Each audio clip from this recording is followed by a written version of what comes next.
Hi, everyone, and thank you very much for joining us for this month's podcast. I am really honored to have with me Sapna Shah, a partner at Novastar Ventures, Paul Ohaga, who is a senior director for Africa for New Forests, Asif Noorani, who is an investment and manager for Africa for INP, which is an Investisseurs and Partenaires, a French PE fund. And then we were supposed to be joined by Frank Dio from Amethyst, but unfortunately Frank is ill, and so it'll just be the three of us. But I'll answer his questions. He's very kindly agreed to already prepare the answers for us, which is extremely kind. Thanks, Frank. So off the back of attending the Africa PE conference in Senegal, and also I'll be speaking at the annual EAVCA conference this year, I thought it's good to unpack PE, which is private equity in Africa, and see where we are going, what's happening, the developments, fundraising, deal structuring, what does it mean to be a PE fund in this market, in this climate, in this year. And so Sapna, Asif and Paul are the perfect people to unpack this for us, and so I'm really, really glad that you guys are here. Welcome. Thanks for having us. Welcome. Thanks, Njeri. Yeah. So first of all, I always want to ask, how did you get into PE? Because it's a very specific area of law. It's a very specific area of investment, a type of investment. And I know, Sapna, you're going to tell me that you do VC and not PE. Yes. How did you get into this whole investment space? I can start, Yes. Njeri. I'm from Kenya and I moved back 10 years ago. My background is in banking, mostly in the UK, but around the world. And so when I moved back, I wanted to see what else I could do. Yeah. And I landed, it really was landing. I was sort of looking to see what else there was. And I landed in the impact investing space with an organization called Acumen. So I was there for 3 years and I've now been with Novastar for 7. Oh, amazing. And did you always know that it was something that you were passionate about? What I'm passionate about is entrepreneurs and how we can support entrepreneurs. So they're the heroes of the story. They do the hard work. Yeah. So how can we support them to do that difficult work? And capital is one of those areas. Great. And it has an impact. Asif, tell us your story. Yeah, so I always wanted actually to get into some area of investment. And I started off life in computer science, then in accounting. And accounting didn't interest me enough. And I found that in investing, you had all of that come in and be brought together into one area that you could impact various things in. Yeah. And I studied partly in South Africa, partly in the UK, came back to Kenya just like Sapna about 10 years ago, having been born here. And really it was to get into an opportunity to change certain things in what Sapna is describing, African entrepreneurship. Yeah. And started by seeking an internship at an organization called Fanisi Capital, where Paul was. Where Paul was. So you guys have a history. We have a history. And this was 9 years ago. So I spent 7 years at Fanisi. Yeah. And then have spent 2 years at INP leading the East Africa office. Well, clearly it's worked out since you're now leading at INP and you've left Paul behind. So Paul, tell us your story. Yes, I know Asif, we have a common history somewhere. Yeah, so my entry into this world, where did it start? I went to business school, and at business school I took liking for this professor. He liked me as well, and he just so happened to be a finance professor. Yeah. I must say, prior to that, I never thought of finance as something I wanted to do. I come from an engineering background. So following business school, I then decided to pursue corporate finance, which was what was happening in this part of the world. Then there wasn't much investment activity, hardly any PE funds. So I worked with the big four, PwC, and I traveled across Africa. But just seeing the things that I saw, I got very interested in investment activity, how money worked, how capital flowed, and it occurred to me that actually a lot of it works through enterprise. So I thought, well, maybe a way of getting involved with enterprise, supporting them, getting to multiply this money and the other effects of enterprise would be interesting. So then the natural path out of PwC, we had built the core skills that were required, was to go into investments. Yeah. So that's how I ended up, in this investment world. Wow. Yeah. So a long journey, but a good one. Interesting, very interesting one. And now you're going to tell us about your cutting edge work that you're doing. But before that, let's just, for our audience, let's disseminate. What is the difference between PE and VC, Sapna? Because I know Asif and Frank, actually, from Amethyst, who's not here, they work in with PE funds. You work with VC. Tell us the difference. Sure. So, Njeri, we invest in early stage businesses to start off with, but we take a lot of risk. We're on the lookout for entrepreneurs and business models, innovative business models that want to change the world and want to disrupt the sectors that they're in. And for them to do that, it is high stakes. Yeah. So they're taking a lot of risk. There's a high chance of failure. But if it works, then there is a high chance of success and return at the same time. So that's the world of VC. We are, in a way, talent scouts. We're looking for entrepreneurs and innovation that we think can be huge. We don't know whether they'll get there or not, but that's the bet we're taking. And at the end of the day, I think the difference between VC and PE is the types of businesses we end up investing in. They're a lot more innovative in a way and riskier, and the type of risk that we are willing to take. We're willing to take more risk, and we see a lot of failure.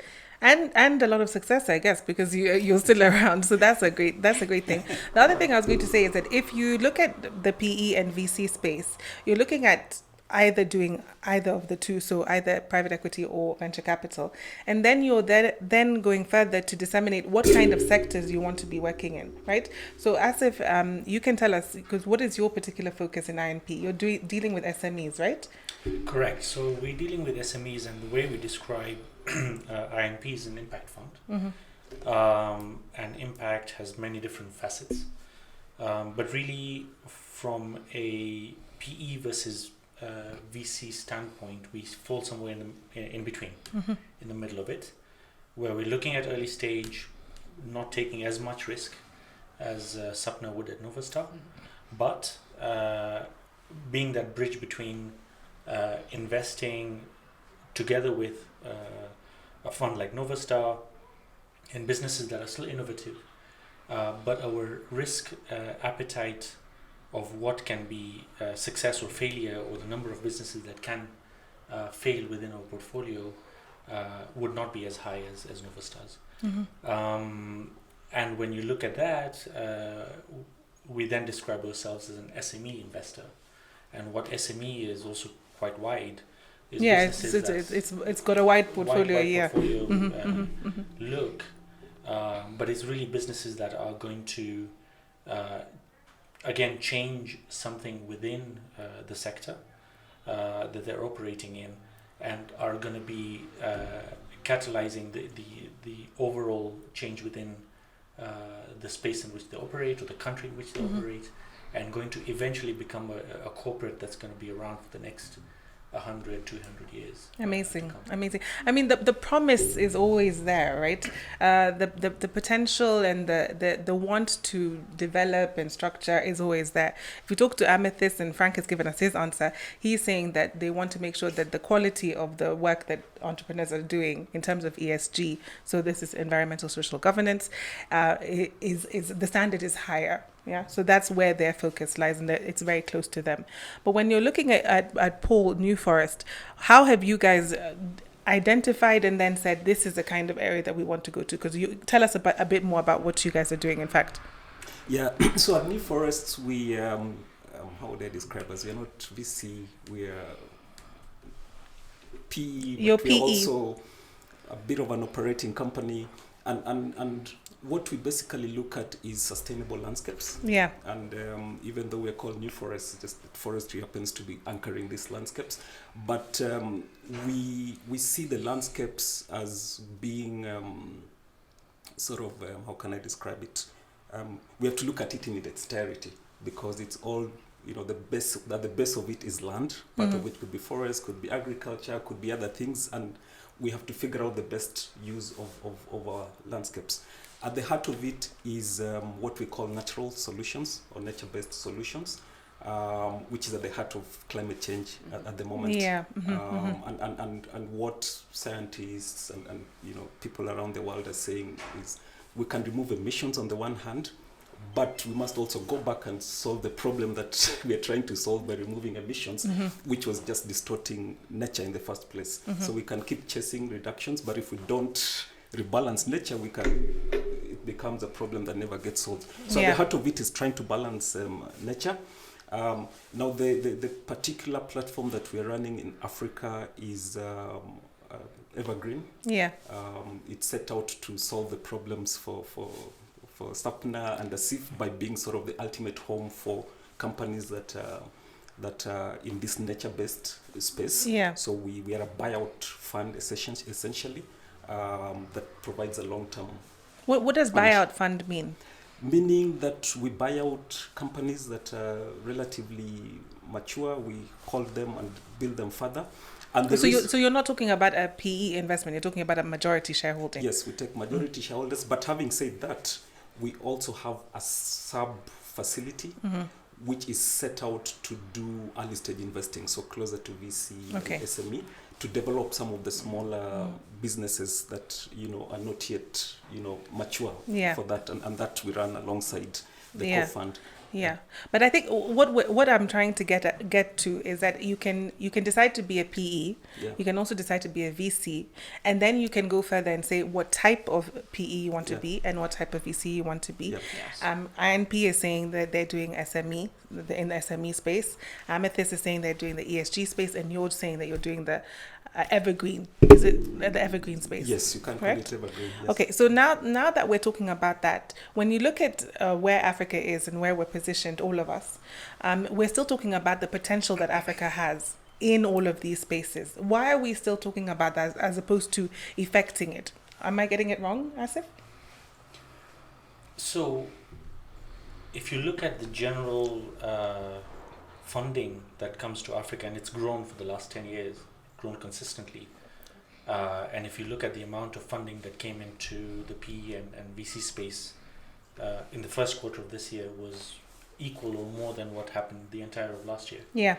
But it's still probably 1% to 2% of the global investment space and private equity venture capital space, even with all of that growth. 1% is very small. It's tiny. It's tiny for a population. Africa has 20% of the world's population, and yet 1% of the world's total funding that goes into investments. And really, the core of it is, for a long time, we have been in a situation where we're trying to first solve the very basic issues that we have. Before you even think about, how are your general population. 80% of your population, are they going to be able to afford the products that you're investing in the first place? Correct. And that lies at the heart of it. So a common man on in the streets in Kenya or Ghana or Nigeria or whatever is first thinking about what's my next meal, where my next meal is going to come from, rather than how am I going to afford to save, or how am I going to do 1, 2, 3 things. Or go on a wild goose chase for a venture capital investment. So Sapna, tell us, can you be a VC and make money in this space? Absolutely. Absolutely.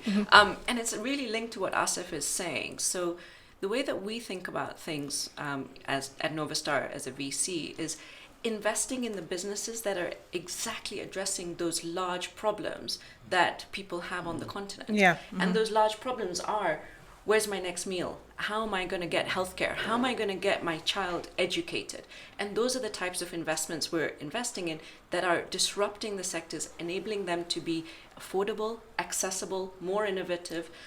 Examples are things like Bridge International Academies, Penda Health, M-Pharma, iProcure.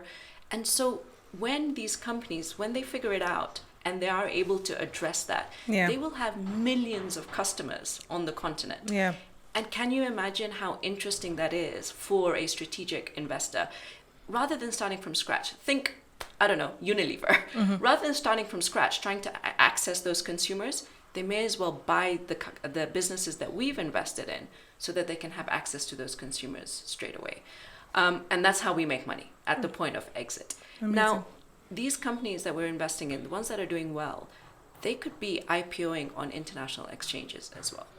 That's the imagination, and that's we'll the get there. hope is that they get there, right? Yes. Correct. Yeah. And we hope to see that as well. As lawyers, that's what we want ultimately. Exactly. So let's talk about the current climate, Paul, and a bit about what the COVID pandemic has meant to investing and the ability to fundraise. What have you seen, given the fact that New Forest is relatively new in this market? Yeah. So I think when COVID started, it's not just our sector. I think everybody was in confusion as to how the world would look during and after COVID.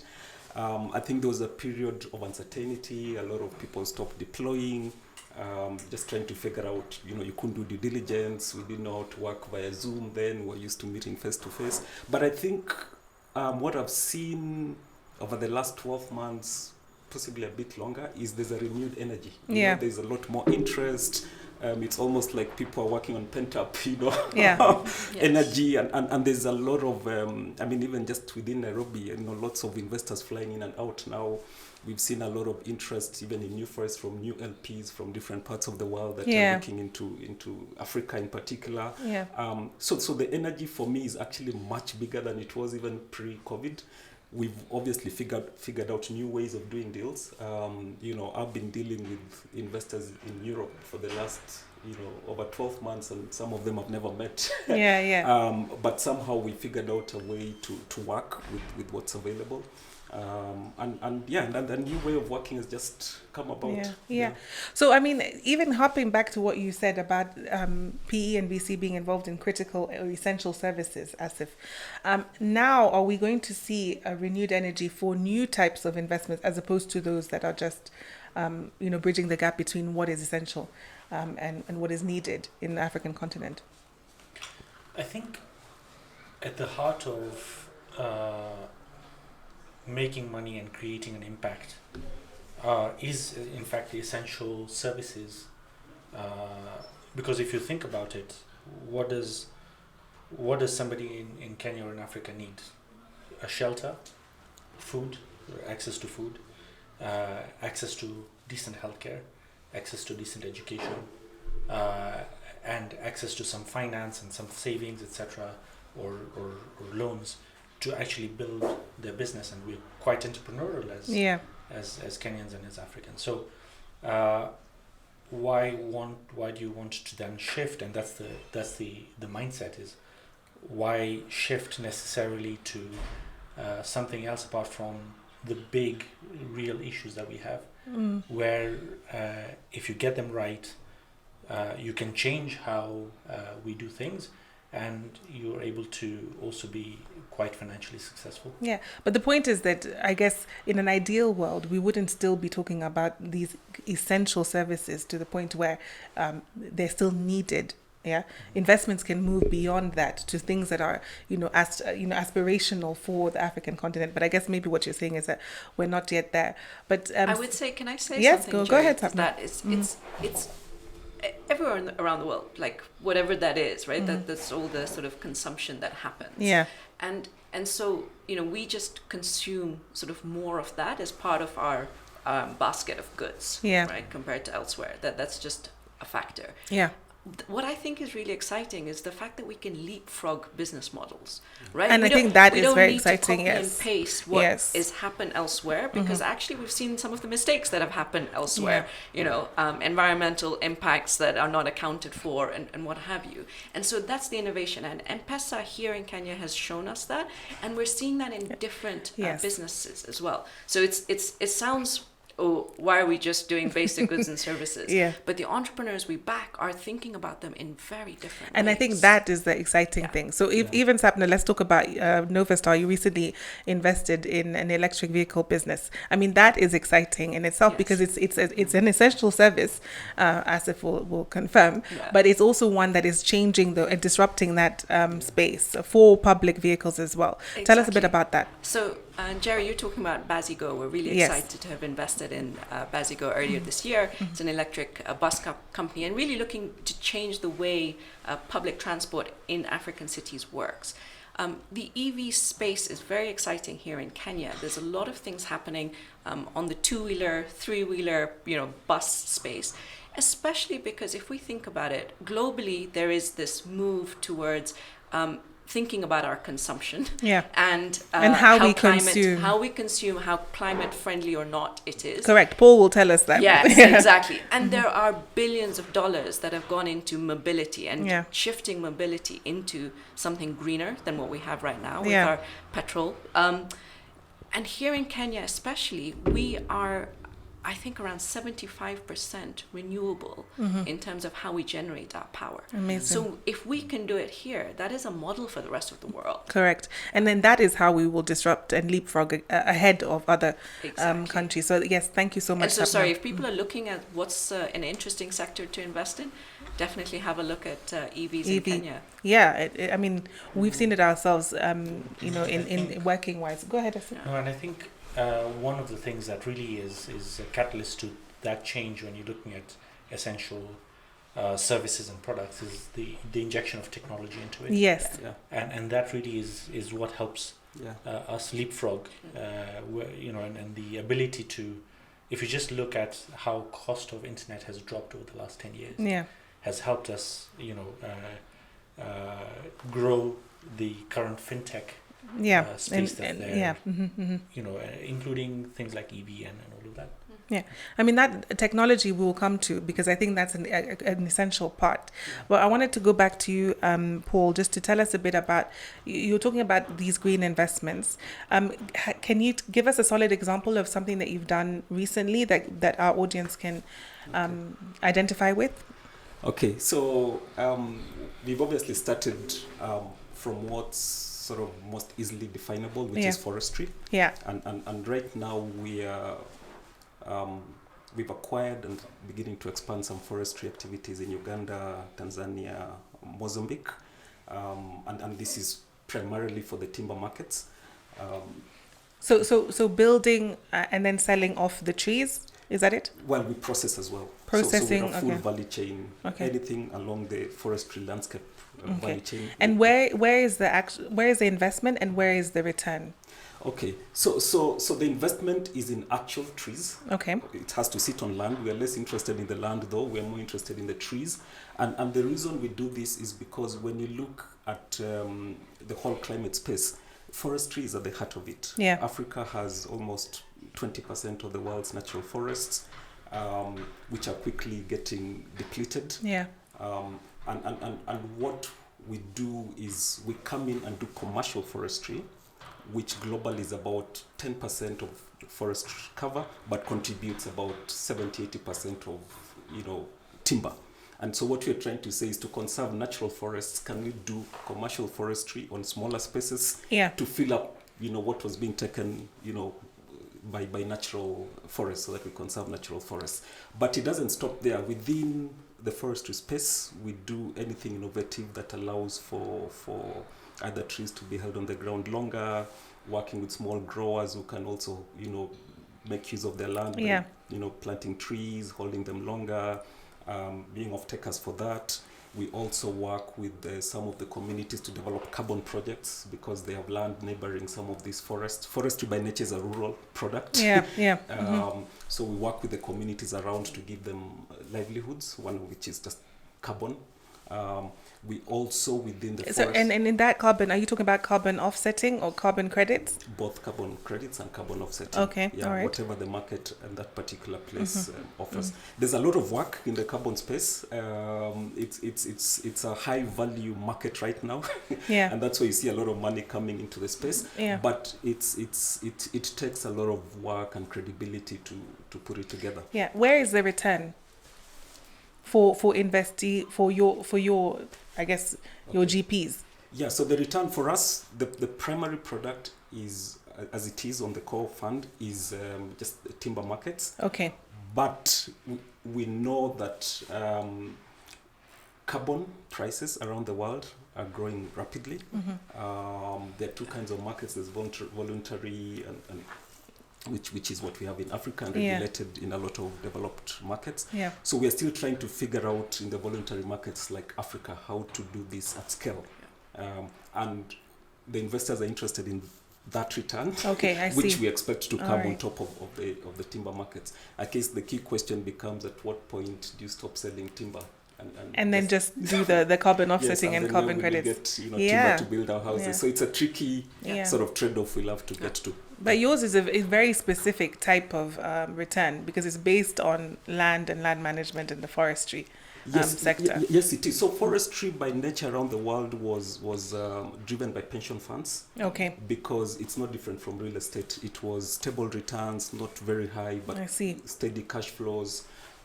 It was also a hedge against inflation, because it correlates to nothing else in the world, not to interest rates, not to, if the value of a tree today is $1, because tree is sold in volumes, if the market tanks today, you keep it on the ground. Next year, that tree has doubled in size, it's doubled in value, the markets come back up, you sell it and recover, the time lost. So it's had no correlation to any markets. So it's been interesting for long-term investors who want sustainable cash flows. Pension funds have really liked it, and other asset managers who are looking for long-term stable returns. I mean, this is very interesting for us, because it's something that we've not seen as lawyers in the market yet. So they'll be interesting to see how it plays out. Yeah. For you, Sapna, and Njeri, just on the continent, because we're talking about previously sort of the Africa sort of rising type of story. Yeah. We have huge potential when it comes to forests. Huge potential, right? We have a lot of land that can be used in a really effective way. So and I'm sure New Forests are tapping into all of that. Yeah. Yes, I think for us the key, and why we've come in at this time, is because we feel that, and why we've set up also as a large cap buyout fund, is because we feel that to be able to put this sector in order, we need one large player who can begin to sort of aggregate, build scale, be able to negotiate with regulators where we need support, and for that you just need scale. Yeah. So it's a large fund. Hopefully get to $1 billion. Amazing. So that we can then begin to drive the sector and let it flourish. Amazing. Yeah. Sapna, how do you deal with the question for you, I guess now, with high valuations and people always criticizing the fact that these valuations are falling out of the sky for VCs which are unrisked or not de-risked as yet? How are you dealing with that in this current climate? So before I say how I'm dealing with it, just a little bit of background. Asif talked about it. There isn't enough capital coming into the region, right? We get a tiny sliver of global capital flows. But 2021 was a bit of a boom year for VC on the continent. And because of that, and you see capital coming in from the large VCs in the West, including Tiger Global, SoftBank, etc., it basically makes it competitive, and it drives up prices. And valuation is just that. I mean, of course, there's fundamentals of your business, but if I want that asset and so does Paul, we start negotiating and it drives up the price. That's what's happened in 2021. And in particular, there's certain sectors where it's happened, fintech, especially in Nigeria. So those are some of the things that are happening on the continent. And so look, as a VC, it's not a short-term thing. We're here for the long run, right? So we make a call whether we think it's worth making an investment at that valuation or not. And sometimes, in order to play in the game, we say, okay, we wouldn't have done it 2 years ago, but this year it's a really good asset. We'll go in, right? So we have to adjust and we have to figure out what's happening in the market. This quarter, we're already seeing a little bit of a correction, and that's because global economies, global VC is starting to cool down a little bit. So we're seeing it here as well. And that's always going to be the case. At the end of the day, if we have more capital coming into the region, more businesses to invest in from a scale perspective, it'll correct itself. Yeah. I mean that's a good point. It depends on the economics at the time. If we're looking to the future now, and you're looking at an investee company, Asif, what would you tell them in order to be able to attract those large valuations or even interest from PE funds? What would you say? I think the biggest thing that a private equity or a venture capital investor looks for is the quality of the entrepreneur's execution. Because if you have that and the ability, so depending on where you're playing, early stage or later stage, the proof of execution might already have been shown or not yet. Yeah. And then the other thing is the ability to go out and convince investors, in fact, that this is the right type of business and this is I have the right team to play the long game. And then that together with the size of the market, because you might be either in a very niche product or a very niche market, or maybe sometimes even too early for the market. And the judgment, those are all judgment calls, but that is now what we need to start looking at, apart from the the fundamentals and things like that, which must work, which are obvious, but these are then the ones that can. And then for you, Sapna, when you're looking at a VC, you've invested in it and it's gone well. When are you deciding on the exit? Is that already pre-planned or pre-gamed, or how do you do it? It's difficult to be pre-planned because we really don't know what the journey is going to be, right? That's the whole point of going in early. Our thesis is that actually to prove that venture on the continent works, we're going to have to be in there for a reasonably long time, because the companies that are really doing well, you want to exit as late as possible, because that's where the value is. That's where the IPO might be. That's where the IPO might be. That's where the huge strategic sale may be. Yeah. And so there's a temptation to say, we can double our money earlier on, but actually we can 10x later. And so that's the sort of discussions that we're having internally, is like, do we hold or do we sell? And that's what VCs around the world will do. VC on the continent is so nascent. And so it's yet to be proven what is going to happen and how it's going to work out. And I'm really excited to be part of that journey. Yeah. But just to add, sorry. Yeah, go ahead. Yeah, but I think the time frames, sometimes we sort of judge ourselves too harshly here. The time frames we are seeing, to be frank, are not too different from what even Silicon Valley time frames would normally be. And in Africa, we have the additional challenge of building an enterprise and building the markets at the same time, and the enterprise can only go as quick as, the market. And so sometimes a lot of money we're putting into this enterprise is really for market adoption, for transforming customers from one product to another. And that doesn't happen in 5 years. It takes, longer than that. So there's a question that I wanted to ask Frank, but since he's not here, I'm going to ask you on the long-term changes that you're looking at for your investment approach. Are you looking at it differently now that we're post-COVID than before? And is there something else that you can advise on? What is looking attractive to you in the market now? So I think COVID has changed the way we work and the way we look at things. So should I tell you what Frank's answer was? Frank's answer was, just to help you along, Frank's answer was on service and tech-driven companies. That's where his focus on. Anything different from that? No, quite similar actually. Yeah. Because the way we've changed how we work as funds and how entrepreneurs work and how we relate to them, we've entered a new world where I don't think we're going back. Yeah.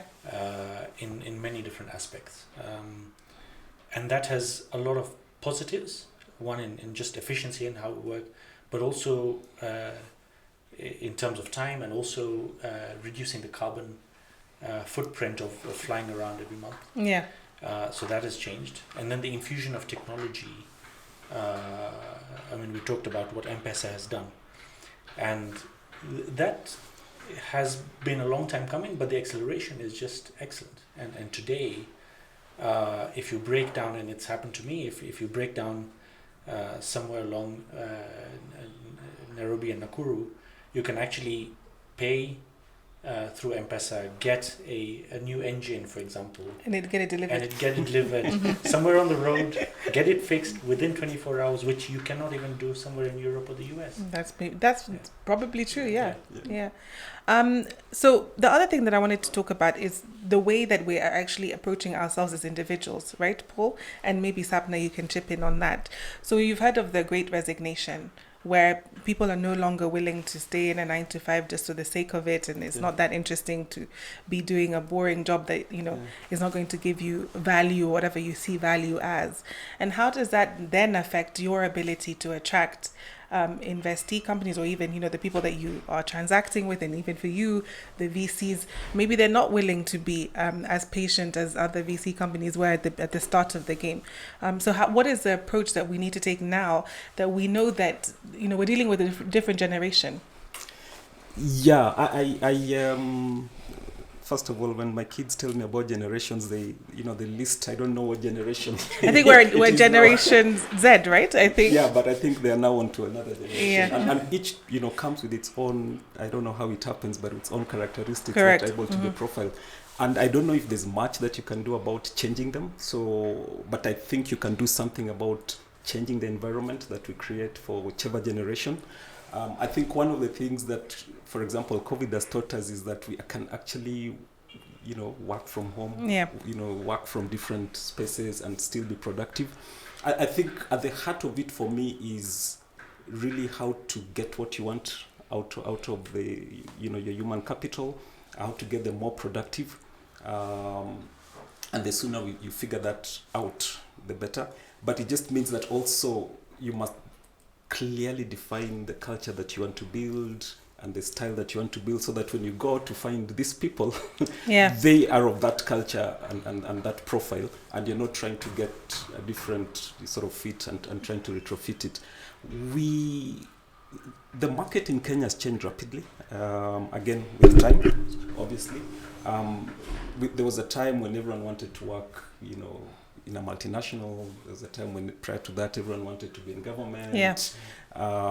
And now we're seeing people leaving school and just wanting to do something for themselves. Correct. And to be creative. Yeah. We can't invest in all of them, but they can each contribute in their own ways to the enterprises that we're building. And you can find that, look, I'm setting up this company. Maybe I don't need to have the IT in-house. I can outsource it to this group of young kids out of college who are very good at it, and they enjoy working the way they work, but they can deliver that service to me. So we really have to refigure how we get, what we want from them, rather than trying to put everyone into an office, and saying work here 8 to 5. Correct. Sapna? So I think the big change that's also, I think COVID has highlighted is that, and it was already happening, but we really see people saying, actually, just making money doesn't work. And the selfishness of that doesn't work. So how actually can we run society in a way that is more equal? And there's young people trying different things around that.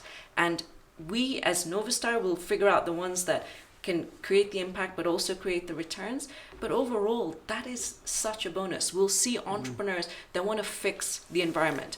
We may not be here in 10 years if this global warming goes the rate that it's going. Yeah. And that's the excitement. And trying to harness that, whether it's in the employees we hire, whether it's in the entrepreneurs we back, or just the ecosystem.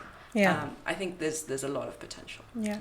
I also wanted to talk a bit about the type of documentation that we're currently using. So I've just concluded my first SAFE transaction using SAFE documentation. Why are you laughing? I mean, it was a new thing for me because it's completely standardized. The only thing that was negotiated was the side letter, and it was much more like a shareholders agreement in terms of its contents. So are you looking at SAFE documentation? I don't know, Asif, if you've looked at that, and what is it about the transaction documentation that is going to make it more straightforward for investment purposes? Sapna? So SAFE stands for a simple agreement for future equity, and I'm highlighting those words, simple and future equity.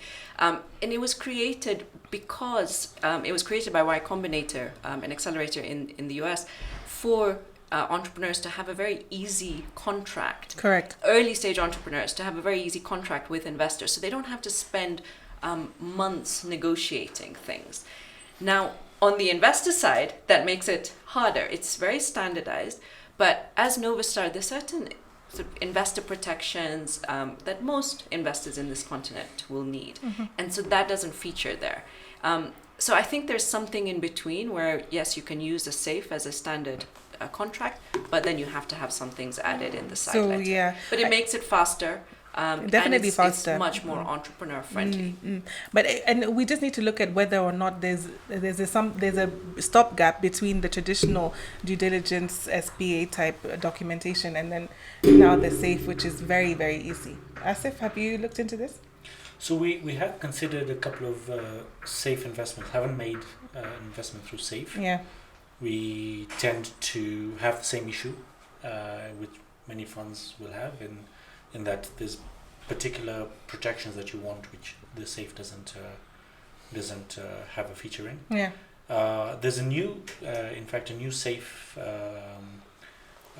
format that's a bit more investor friendly, more than before, which I haven't looked at personally myself. What's it called?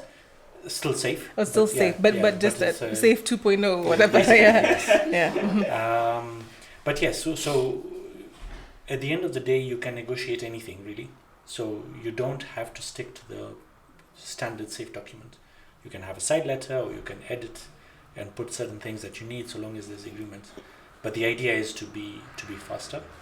The major problem actually comes because many of for us around the table, this is our everyday work. We understand what the terms are. Yeah. But there's an information asymmetry between us and the entrepreneur. And that's where the big issue is. And that's what then we need to correct by entrepreneurs also having the right lawyers on their side. But it's all in that. I think we're still a bit away from having the standard 80-20 type of agreement. Yeah. But we will get there in the next 3-4 years. Yeah, I think that the toughest part is the entrepreneur who's wanting to do the investment but doesn't necessarily understand the risk profile that the investor is trying to cater for. And I think that's where the push and pull is. In terms of your documentation, you're taking a majority stake, so you are just bulldozing your way through it, isn't it? Yeah, I mean, I don't know if I'd say the word for forests. Exactly. While putting a lot of money into people's hands and just rewarding them for the hard work. Yeah. And so for us, it's fairly simple on that end, because it's really, you're buying out, founders, you're buying out shareholders. So it's really a simple agreement. Just guarantees and indemnities is what matters. Yeah. But where our complexity will come is, in the end, we're trying to build a product, above these assets that we can make as a financial instrument for long-term investors. So that's where we'll then need to do a lot more thinking in converting this into some sort of forestry rates. I don't know. Wow, I'd love to or see something that just allows our pension funds to invest in nature while having some stable annuity, real asset that they can actually go and see. Yeah, that's a completely forestry REITs. I've never even heard of that. Yeah, that's so exciting. Yeah. So a final question for all of you. If you had a wish list for your future deals, or if you want to disclose the deals now, we're happy to listen. What would be on that wish list? Let's say for the end of the year. Sorry, a wish list for the kind of deal that you want to see in this market, the kind of deal that you would ideally want to do. Okay. Yeah, so for us, I think the kind of deal that we'd like to do for now is still anchored around forestry, maybe with a lot of conservation area in there as well, because we have a deep heart for conservation. Possibly where we have some touching some livelihoods. So if it's, say, a large forestry plantation with some outgrower schemes that touches on the sort of communities around, and that is ready, to be bought out completely. We also are looking for where that comes with a bit of, so that's sort of brownfield forestry, but with a bit of greenfield potential, because we also keen to add as many trees as possible to the ground. So that's really what we're looking for. Our deal size, we have, I think, one of the few funds or platforms that almost has an open check, Wow. There's no limitation on Wouldn't deal that size. be nice up now? Paul will talk. Yeah, but we obviously have sweet spots, anything $10 million could go as high as $100 million. Wow. Across Africa. We are doing this across Africa. Yeah, wow. Sapna? I would say, sort of, not for this year, but just overall, it continues to be companies that are or entrepreneurs and companies that are thinking of both planet and people and solving for both. That's where it is. And Njeri, the beauty of what we do is we don't put ourselves in sectors, because actually entrepreneurs think across sectors. They think widely, and we can't imagine what that might be. And so we're just talking to entrepreneurs and we'll find that diamond sort of in the rough where they're like, oh, we're thinking of things so differently. Like, yes, we want to back that. Yeah, amazing. IMP? So again, to be a bit more general than necessarily this year, two things. One is to start seeing more local founders being funded. If you look at big markets, and this is very evident in Nairobi, in fact, is then the amount of funding going to local founders, local teams, is probably less than 10%. Correct. Yeah. And we need to drive that. So that's one. And then the second is to see more investments in the other parts of the East African region. There's a lot of hype and activity around Nairobi, which is great because we're based here, but there's also a lot of opportunity in the other countries around. And I think having more of that would only help, funds that are operating across the regions. Yeah, agreed. So Frank's answer is those companies who are the backbone of the internet revolution. He's looking at data centers, marine cables, landing onshore and offshore. So I think that's, the same fintech type, but deeper, as in further prolifically. But I think this has been such an excellent conversation. You guys have been so amazing. Thank you so much for bringing your insights, for being so open and candid about the market and where we're going. I think it's been a great conversation. So thank you so much. Everyone, see you next month.